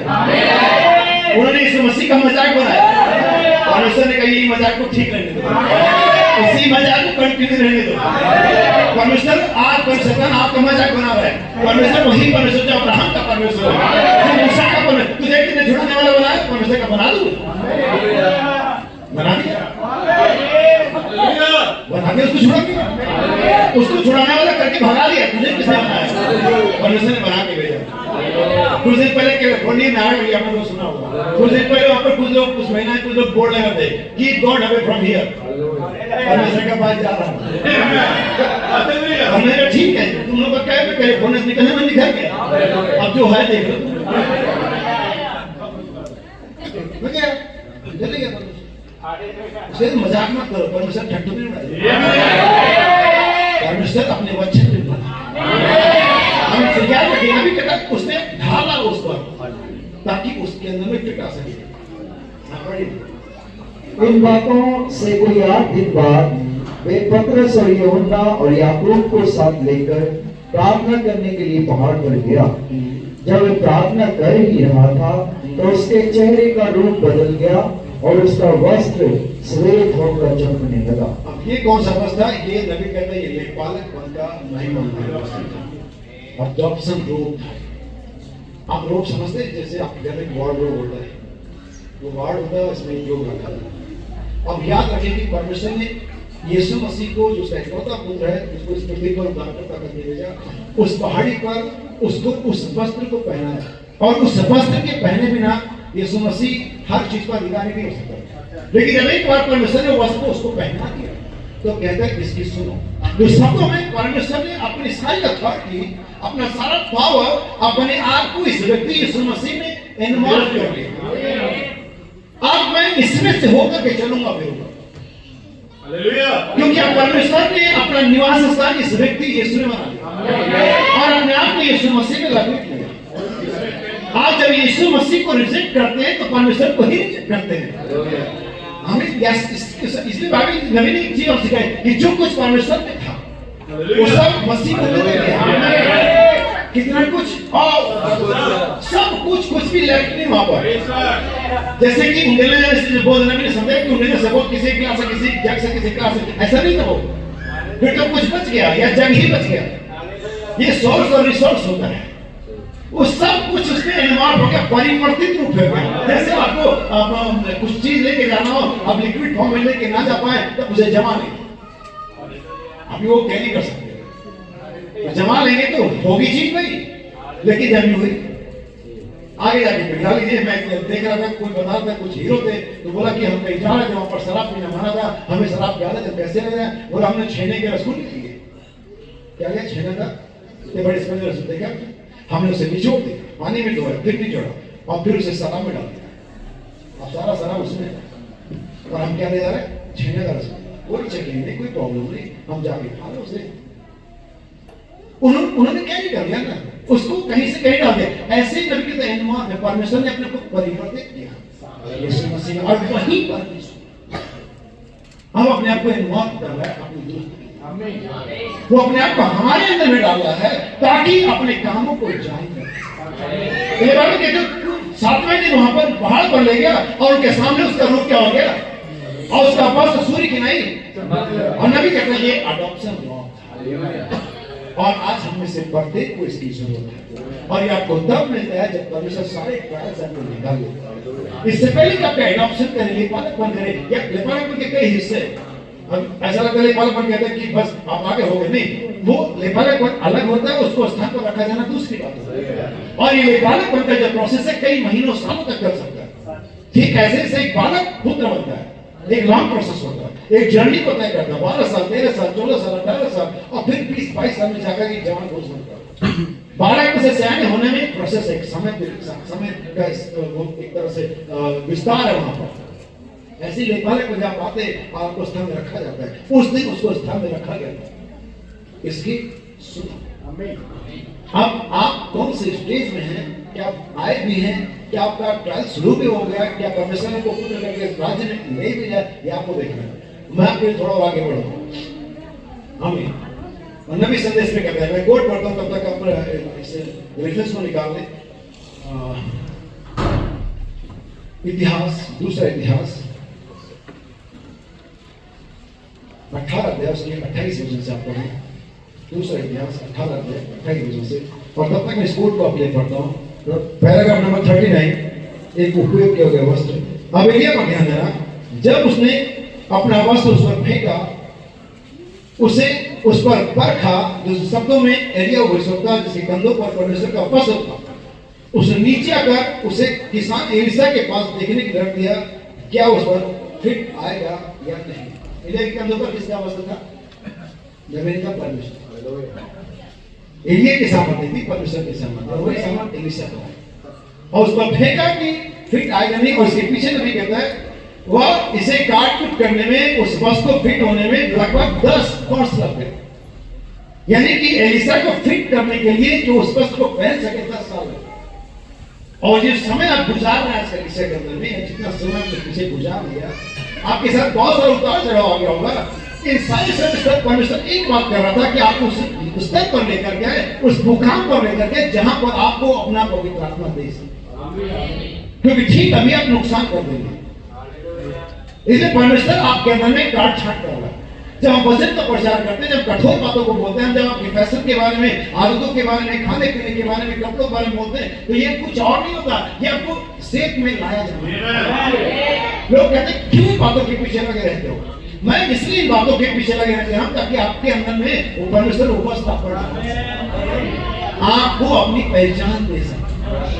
सो आइए वस्त्र का जिक्र यहाँ पर देखें, जो दूसरा इतिहास यहोशापात और आहाब के दरबार। इस कहानी में हम आमतौर पर मिकाया को ही जानते हैं, लेकिन एक और घटना है पर घटी। और इस्राएल के राजा ने यहोशापात से कहा, मैं तो भेष बदलकर युद्ध में जाऊंगा। अब आप चाहें इसको दूसरा इसके राजाओं की किताब में इसका वृत्तांत है, इतिहास में बाद में पूरी स्टोरी घर में पढ़ेगा। मैं आपको थोड़ा समझाना चाहता हूँ। जैसे आप दिन में बैठना से बात हो रही थी, जब यीशु मसीह बार बार कहता था कि मैं जी उठूंगा, मंदिर गिरा दूं वगैरह वगैरह, तो वो लोग यकीन नहीं करते थे और लोगों को बताते झूठा है, लेकिन उनके मन में डर था। और एक बार डर बाद में तब पता चला जब यीशु मसीह मर गए तो उन्होंने कहा पहला लगा दो, क्योंकि क्या पता है पहला तो। अगर तुम्हें ये पक्का पता था कि वो झूठा है, वो कैसे ही बोले, तो तुम पहले बार पैसा क्यों बढ़ जाते हो? लेकिन कहीं ना कहीं उनके मन में एक संशय था, एक डर था, यार कुछ हो न जाए। भरमाने वाला वो कहते, भरमाने वाला सच कहता था। और ऐसे ही संशय इजराइल के राजा आहाब के अंदर में, क्योंकि दूसरी कहानी है कि आहाब को बुलाया गया। यहोशापात बढ़िया एक अच्छा हृदय का व्यक्ति था। परमेश्वर ने उसको पहले प्लेस किया, बाद में नबी उसको फटकारा वगैरह पड़ेंगे तो उसने अपने आप को फिर सुधारा और उसको बहुत सारी ब्लेसिंग। लेकिन आहाब ऐसा नहीं था, आहाब दूसरे प्रकार का व्यक्ति, इजराइल का।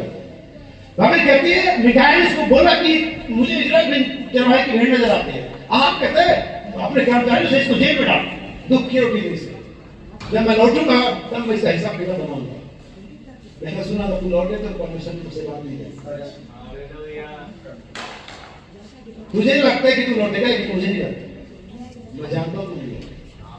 उन्होंने ऐसा ऑर्डर देके चला गया और ऐसा पास एक अच्छा बच्चा बड़ा ही था, लेकिन एक मन में डर था।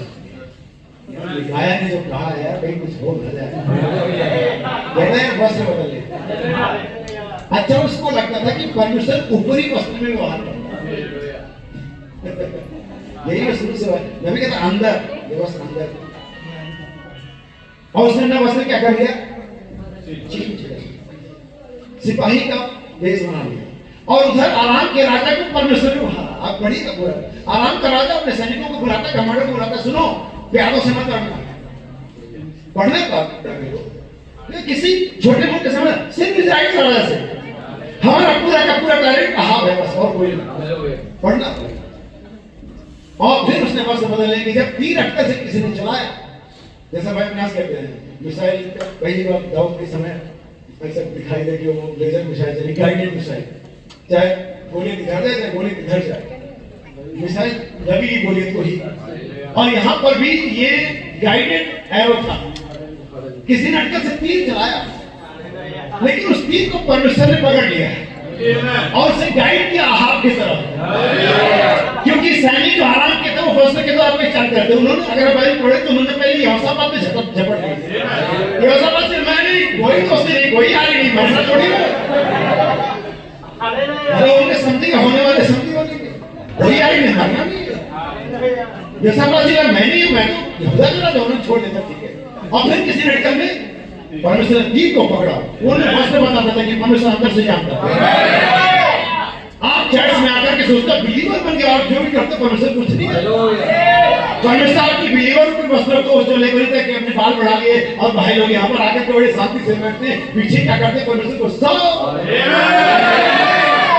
परमेश्वर को इन वस्त्रों से चर्च में आकर के धोखा देने की कोशिश, परमेश्वर इस वस्त्र को नहीं देखता, अंदर है। तो आपका वस्त्र बनाना तो मृत्यु से, अगर परमेश्वर मारने वाले पोजीशन में, मारने वाले घटनाक्रम में वस्त्र को अवलोकन करता है, नहीं देखता है, तो बचाने वाले नहीं है। हमारे ऊपर में बहुत गंदे वस्त्र थे, हम दुनिया में विचार के वस्त्र में थे, झूठ के वस्त्र में थे, लेकिन ऐसे 60-11 कहता है उसने हमें उद्धार का वस्त्र पहना है। उसने हमारे इन वस्त्रों को क्या, किस जाति में थे, किस धर्म में थे, किस विश्वास में थे, किस चाचार में थे, इन वस्त्रों को नहीं देखा, लेकिन अंदर देखा, सी ऑफ गॉड वहां से गया। ये था वस्त्र, इसके बारे में आज सुबह शाम को आपसे बात की। परमेश्वर आपको आपके अंदर वाली कैरेक्टर, लेकिन देखने वहां पर वस्त्र का बदलाव नजर आया, लेकिन उससे क्या काम किया आपके नहीं किया। आज हमारे बाहरी वस्त्र काम नहीं करते, आपको अंदर से बदलना पड़ेगा। तो ये सारे मामले कहाँ के अंदर के हैं, यीशु तो अंदर और बाहर की तरफ काम कर रहा है। आमीन। हम थोड़ा आगे बढ़े, आमीन। एक और वचन पढ़ेंगे, निकाल लीजिए इफिसियों 4:24 वचन, और थोड़ा जल्दी करेंगे। गलातियों 3:27 वचन, इफिसियों 4:24 वचन। और नए मनुष्य को पहन लो, यानी पहनने की बात किसकी होती है, वस्त्र की। हमें नए मनुष्य को क्या कर लो, पहन लो। हाँ, इसी कारण झूठ बोलना छोड़कर, अब देखिए ये अंदरूनी वस्त्रों की बात हो रही है। अगर आप, जैसा कि मैंने यीशु मसीह के बारे में कहा, इससे जब यीशु मसीह को एडॉप्शन रोग पहना दिया गया था, तो मैं आपको बताना चाहता हूं दुनियावी तौर से यीशु मसीह को एक और वस्त्र पहनाया गया था जो उसके विरोधी ने पहनाया गया, और वो था मजाक वाला बैंजनी कपड़ा। हे राजा मुझे प्रणाम। जब किसी व्यक्ति को परमेश्वर ने राज्य में ले लेता और उसको अपना बेटा और बेटी बनाता, अडॉप्शन कर लेता, दुनिया में उसका मजाक जरूर आएगा। इब्रानियों की पत्री पढ़ेंगे तो बारे के अंदर तमाशा, लेकिन जिनका तमाशा और परमेश्वर की इज्जत, अगर आपका तमाशा नहीं बनाना तो भूल जाओ क्या परमेश्वर की इज्जत, आपका मजाक बनाया जाएगा। हमें उस महान औरत नॉमी ने अपनी बहू रूत को एक सलाह दी, अगर आपने बाइबल को पढ़ा, इससे पहले तो दूल्हे को प्राप्त करते, उसको दूल्हा का वस्त्र प्राप्त करते। उसने कहा खलिहान में जाओ, उसके वस्त्र को, उसकी चादर को उठा के ओढ़ ले। अगर आप दूल्हे के दिए गिफ्ट को, दूल्हे के दिए वस्त्र को नहीं पहनते तो वहां पर उसको से मिलने नहीं जाता। जैसा कि मैं हमेशा बताता हूं, रेबेका को बताने के लिए कि इसहाक कौन है, एलीजेर था, लेकिन रेबेका को बताने के लिए, इसहाक को बताने के लिए रेबेका कौन है कोई वहां नहीं था, लेकिन कुछ ऐसा एलीजेर ने रेबेका को दिया था जिसे इसहाक परिचय, जो इसहाक के घर से आया था, हमें जिससे इसहाक यूज टू था, जानता था, देखा था अपनी मम्मी सारा को पहनते हुए, वो हाथ के कंगन और कान के इयररिंग्स, जिन्हें एलिजा ने रेबेका को उस चीज ने इसहाक को ये जानने दिया कि यही है मेरी होने वाली।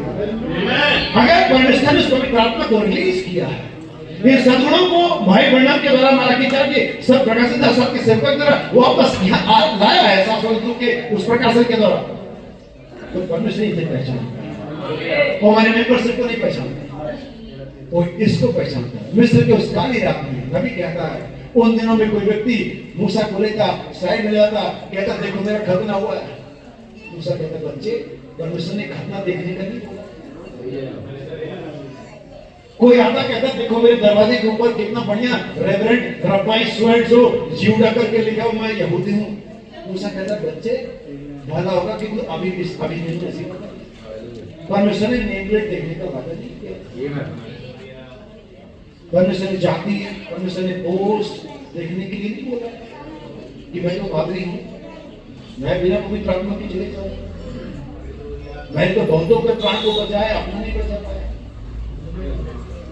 सेवकों के लिए सबसे बड़ी चुनौती माना क्या है, वो भूल जाते लोगों को बचाते बचाते तो उनको खुद ही बचते। अगर आप बाइबल पढ़ें तो बाइबल का अपनी बात अपनी भी कर कहीं बजाते बजाते तुम तेरा ही काम हो जाए, बाकी तो सब बच जाए।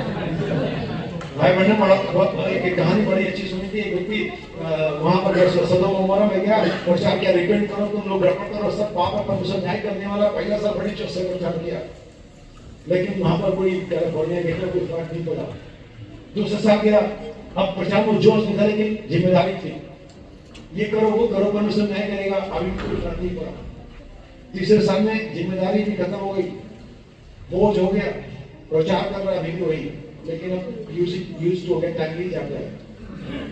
एक व्यक्ति आया, भाई तो एक बार 3 साल से प्रचार कर रहा है, कोई बदला तो फिर क्यों कर रहा है? यार देखो पहले साल तो परमेश्वर ने भेजा, जोश था, नया था, प्रचार करने में बड़ा मजा आता, लेकिन मैं देखा कि जाके 3 बातें कोई फर्क नहीं करता। लेकिन दूसरे साल मैंने कहा नहीं, खुदा ने भेजा तो मुझे प्रचार करना चाहिए, क्योंकि खुदा ने भेजा जवाब भी देना होता, ऊपर लगाना होता साहब क्या क्या किया है, समरी पेश करने के लिए, तो इसलिए प्रचार कर। बोला अब क्यों कर रहा है? कहते देखो तुम लोग बच्चे नहीं बचे, प्रचार करता हूँ तो मैं बचा। तो हम इसलिए भी प्रचार कर रहे हैं कि कम से कम हमें हमारी बातें पता हो कि हमें ये जो हम बोल रहे हैं हमें जीना भी है, और वही प्रचार फर्क डालता है। जो प्रचार भी किया जाता है उससे लाइफ से डेमोंस्ट्रेट भी किया जाता है। अगर आप बाइबल पढ़ें तो काम नहीं करते, पहली बार पढ़ेंगे तो लिखा हुआ यीशु करता और सिखाता रहा। क्या यीशु ने करा? करता और सेवक खाली सिखाते हैं। वो कहते हैं हमें सिखाने ही भेजा गया नहीं, यीशु मसीह ने कहा करके याद रखिए, बाइबल यहाँ पर इस बात को बता रही मेरे भाई, हमें उस वस्तु को लेना है। कितने पैर लेंगे? फाइनल पंच की तरफ जाऊंगा, ठीक है? गलत व्यक्ति ने और तुम में से जितनों ने मसीह में बपतिस्मा लिया है, तुम में से जितनों ने मसीह में बपतिस्मा लिया है, और ये पानी का बपतिस्मा नहीं है, पानी में बपतिस्मा लिया नहीं, ऐसा नहीं लिखा हुआ। मसीह में एक बपतिस्मा पानी में लेते तो आपका पादरी देता है, लेकिन एक बपतिस्मा मसीह में हमें मिलता है और हमें लेना ही चाहिए, परमेश्वर। एक बपतिस्मा के लिए यीशु मसीह किसके पास गया? यूहन्ना को बपतिस्मा देने वाले के पास, सही जगह पे। लेकिन एक बपतिस्मा कहता मुझे लेना है, और उसके लिए वो दसवीं के बाद मिल गया तुम तुम में से जितनों ने मसीह यीशु में बपतिस्मा लिया है, लेने वाले हैं उनकी बात नहीं, लेके उनकी बात नहीं, लेकिन जिन्होंने लिया है उन्होंने मसीह को, जो शब्दों में ये जो रोब है, जो वस्त्र मसीह है, आपको मसीह को पहनना। और जब आप किसी लवादे को, किसी ओवरकोट को पहन लेते हैं ऊपर, तो जो कुछ आपने नीचे पहना वो सब ढका हुआ, वो हर एक बात पर ओवरकम कर देता है जो आपने ऊपर से पहना। और यही विवाह के भोज में इसीलिए दिया जाता था, और यही मसीह आपसे चाहता है कि आपको ऊपर से पहना है, ताकि आपकी सारी कमी घटी, सारी बातें जो व्यर्थ है, जो गलत है, जो वचन के अनुसार नहीं है, वो सब उसके नीचे खत्म हो जाए, और आप में से सिर्फ मसीह हमें चेयर रखिए। नबी कहता है एलिसा और एलिया के वस्त्र में और मैं कहता हूँ उस एलिया के कंधे पर परमेश्वर का वस्त्र था और इसे एलिशा पर डाला गया और एलिशा को 10 साल तक काटा और छांटा गया ताकि वो वस्त्र उस पर फिट आ सके। और आज परमेश्वर सारे सालों में हमारे साथ नहीं, इस कलीसिया को इससे काटा गया। नबी कहता शुरू में बहुत चौड़ा स्थान होता है और जैसे ऊपर जाते हैं स्थान सकरा होता है और जितना ऊपर जाते हैं सकरा सकरा और सकरा हो जाता है, इतना किसी दो लोग चल सकते। और अब इस दिन में सबसे किसी भी एज है परमेश्वर के वचन के अलावा कहीं भी कोई सुरक्षा नहीं। ये आज आपको इस प्रकाश का 3:14 के अनुसार परमेश्वर की ओर से मैं नहीं लेकिन परमेश्वर खुद आपको एक सम्मति दे रहा है कि मुझसे वो वस्त्र ले लो ताकि तुम्हारा गंजापन दुष्टता में इस वस्त्र के अलावा अगर आप किसी भी तरह के काम धार्मिकता और किसी भी तरह के अचीवमेंट के साथ खुदा के सामने जाते हैं आप कभी भी नहीं। अच्छा आपको मालूम है परमेश्वर के पुत्र होने के नाते आदम अंजीर के पत्ते लपेटने के बाद भी जानता था कि मैंने लगा अंजीर के पत्ते ने उसे कोई कॉन्फिडेंस नहीं दिया था। ध्यान दिया आपने, उसने एक्सेप्ट किया जबकि अंजीर के पत्ते में लिखा हुआ है। एक सच्चा रियल क्रिश्चियन जानता चाहे वो कितना भी बड़ा प्रचारक हो पास्टर हो चर्च में मरो हर समय चर्च जाता हो कुछ लोग जानता कुछ तो गड़बड़। और जब आपके मन में सवाल है कि कुछ तो गड़बड़, अभी मैं वो नहीं हूँ, आपके सब पास समय तक ढूंढने का नहीं, आपके पास समय तक परमेश्वर से पुकारने के प्रभु मुझे अभी ठीक होना है। हालेलुया। यीशु मसीह के वस्त्रों में उसके दुनिया के वस्त्रों में चंगाई के साथ क्या नहीं थी हमें। हालेलुया। और उसने छुआ और चक्की हो गई। वही सामर्थ यीशु मसीह के चेलों में थी, उनके वस्त्रों को भी छूते थे, उनकी छाया से बीमार क्या जाते थे। नबी के आज 5 प्रकार की सेवकाई परमेश्वर का वस्त्र। इस सेवकाई के बाद लोग नंगे हैं, इस सेवकाई के बाद कोई हीलिंग नहीं, इस सेवकाई के बाद कोई सामर्थ नहीं। परमेश्वर ने अपने आप को इस सेवकाई में लपेटा हुआ है। लेकिन आज इंडिविजुअल के लिए व्यक्तिगत के लिए पवित्र आत्मा का पर्सनल वस्त्र है जिसको परमेश्वर आपको सजेस्ट कर रहा है। बहुत सारी बातें, बहुत सारी आयतें, बहुत सारी एग्जाम्पल है, लेकिन इसको लंबा करके कोई फायदा नहीं है। इसको फायदा उस वस्त्र को है। कितने हाथ खड़े होंगे और चाहेंगे कि आज मुझे वस्त्र चाहिए। पवित्र आत्मा को परमेश्वर की पवित्रता बाइबल में अगर आप पढ़ेंगे प्रकाशित 19 अध्याय में मालूम हो कैसा वस्त्र पहने हुए लहू से छूटा। यीशु मसीह कौन सा वस्त्र पहने हुए और आज वो लहू उसकी दुल्हन पर है। आप उस लहू के नीचे हैं। तो शब्दों में यीशु मसीह आज आप क्या हम यीशु को लेकर चलने के लिए तैयार हैं? क्या हम यीशु को दर्शाने के लिए तैयार हैं? क्या हम यीशु मसीह के वस्त्र ले जाएंगे तो नहीं? नहीं, बिल्कुल भी नहीं। मुझे उससे कोई शर्मिंदगी नहीं। मैं गर्व महसूस करता हूँ कि मैं फंसे। मैं गर्व महसूस करता हूँ कहने के परमेश्वर यीशु मसीह मेरा परमेश्वर। मैं गर्व महसूस करता हूँ कि बाइबल हमारा नबी है। मैं गर्व महसूस करता हूँ भाई कॉलमन की सेवकाई की। हम सारी बातों के लिए गर्व महसूस करते जो परमेश्वर ने हमें दिए। मुझे से कोई शर्मिंदगी नहीं। बोल के मैं समाचार से नहीं रहता। तो वो आपको आशीष दे।